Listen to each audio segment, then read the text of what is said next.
They called her the Lost Medic until she walked into Fort Bragg wearing a thrift store dress. The 72-year-old Grand Marshal held a secret that would rewrite military history. By the end of this video, you'll understand why the Pentagon still whispers her name. The humid North Carolina air clung to Evelyn Carter's simple cotton dress as she approached Fort Bragg's memorial ceremony. At 72, her steps were measured but firm in worn orthopedic shoes.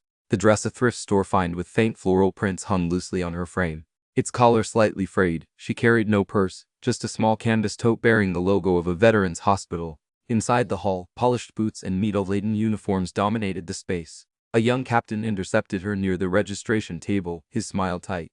"Ma'am, family seating is marked with yellow signs." His eyes flickered to her shoes. Evelyn simply nodded, moving toward an empty folding chair near a forgotten display case. 3 West Point cadets nearby stifled laughter. "Check grandma's tote," one muttered. "Probably smuggled in cookies." Their crisp uniforms contrasted sharply with Evelyn's faded hemline. She settled into her seat, hands folded over the tote in her lap. Hidden inside lay a cracked leather wallet holding an ID badge faded to near illegibility. A lieutenant colonel approached, smelling of starch and impatience. "Madam, this section's reserved." He gestured broadly toward distant bleachers. Evelyn's knuckles whitened around her tote strap. Before she could respond, an elderly Marine in dress blues paused mid-strategy. His eyes locked on Evelyn's face, then dropped to her hands. A tremor passed through his posture, recognition warring with disbelief. The lieutenant colonel followed his gaze. "General Corbett, is something at ease, soldier?" the old Marine rasped, still staring at Evelyn. "We're in the presence of..." But Evelyn shook her head slightly. A plea in her tired eyes. The general swallowed hard, straightened, and walked away. The lieutenant colonel stared after him, and back at Evelyn.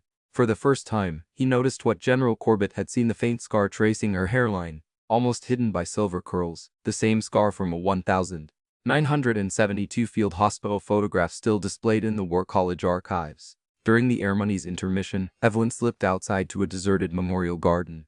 The stone walls bore names of soldiers lost in conflicts she remembered too well.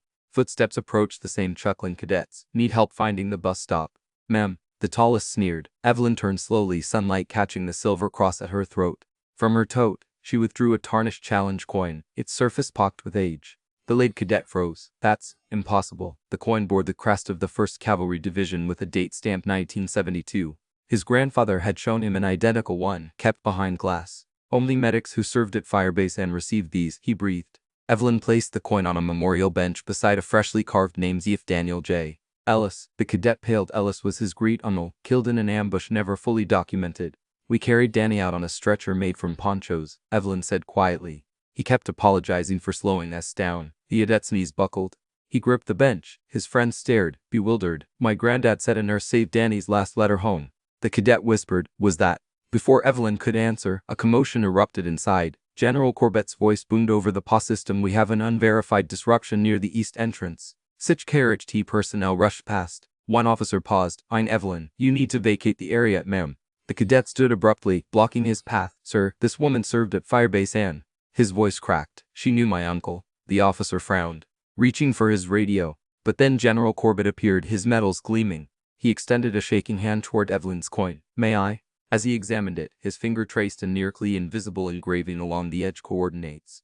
"These match the extraction point," he murmured, "where we lost the helicopters." Evelyn met his gaze. "Not lost, General. Shot down. By friendly fire they never admitted to."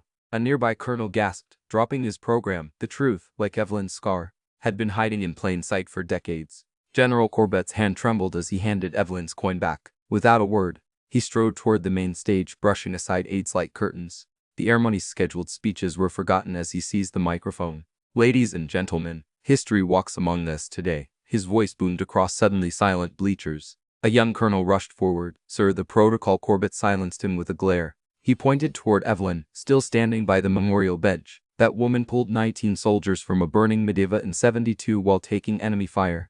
The army erased her service when she reported the friendly fire incident. But I was there." His finger jabbed at the audience. "She stitched my leg with sewing thread when supplies ran out." The cadet who'd mocked Evelyn earlier gripped his seat, knuckles white.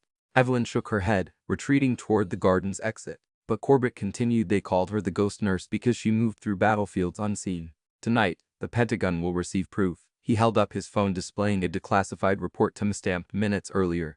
A collective gasp rose as attendees read the projected screen. "Friendly fire confirmed at Firebase Ann." A 4-star general stormed backstage, barking orders into his radio. Evelyn touched her scar, unconsciously a shrapnel wound from that doomed rescue mission.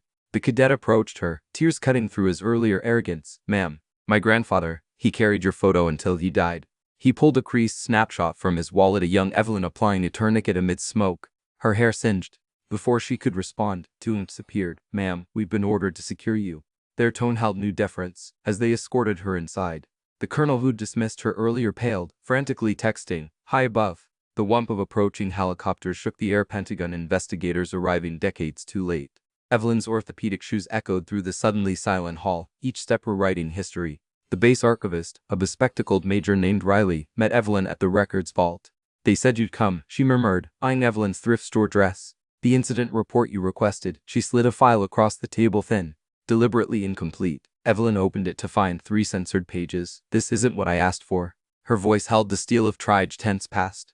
Major Riley stiffened. "That's all we have, ma'am." But Evelyn withdrew a dog-eared map from her tote. "Then explain these." She spread photographs, showing Firebase Hand's layout with handwritten notes detailing mortar positions, American coordinates circled in red. Riley's breath caught. "Where did you?" "For Mayo's widow," Evelyn said. "He died before they could court-martial him for speaking up."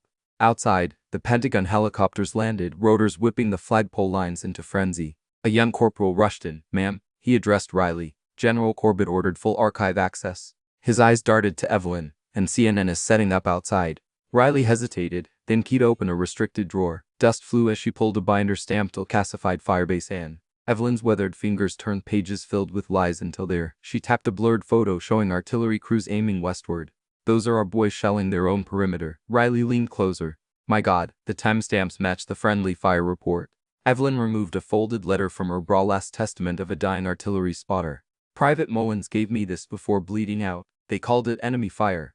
But he recognized the battery commander's voice. As Riley read, her hand shook. "This name's officers still serving."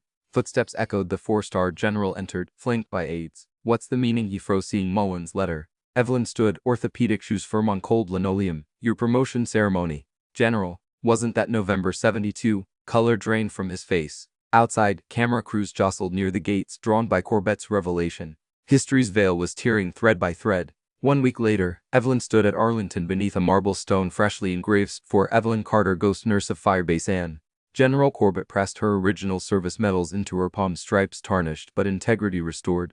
Camera flashes lit the drizzle as the cadet who'd mocked her stepped forward. Eyes red-rimmed. "Ma'am," he choked, placing his grandfather's dog tags beside her flowers. The Pentagon's official apology played on nearby screens, naming officers who'd buried the truth. Evelyn touched the new scar atop her old one. A reporter's microphone had struck her during the media frenzy. She'd refused stitches, just butterfly bandages. Like in 72. A voice crackled over loudspeakers. "Attention to orders." The president's citation recounted her valor, finally acknowledging the 19 lives saved. As taps began, Evelyn knelt, orthopedic shoes sinking into wet earth. She pressed her forehead against Private Mullins' nearby grave. "It's done, Danny," she whispered. Rotor blades throbbed overhead. Not Pentagon investigators now, but a ceremonial flyover. The 4-star general watched from a distance, stripped of his command. Evelyn rose, medals linking softly. Reporters surged forward but halted when she raised a hand. The crowd stilled, remembering Corbett's words. She moves through noise like silence. At the gates, Major Riley waited with a box. "Your service records," she said, tears mingling with rain. "Full pension processed." Evelyn removed only one item, a faded photo of her Trige tent crew. The rest she placed on a memorial bench for the next girl they tried to erase. As twilight fell, the cadet approached again. "Ma'am, the nurses' training school. They want to rename it after you." Evelyn smiled, her first true smile in decades. "Call it the Mullins Harder Center. Boys like Danny mattered too." She walked toward the exit, past generals standing at attention, her thrift store dress blended with gathering shadows. Another ghost. Finally at peace.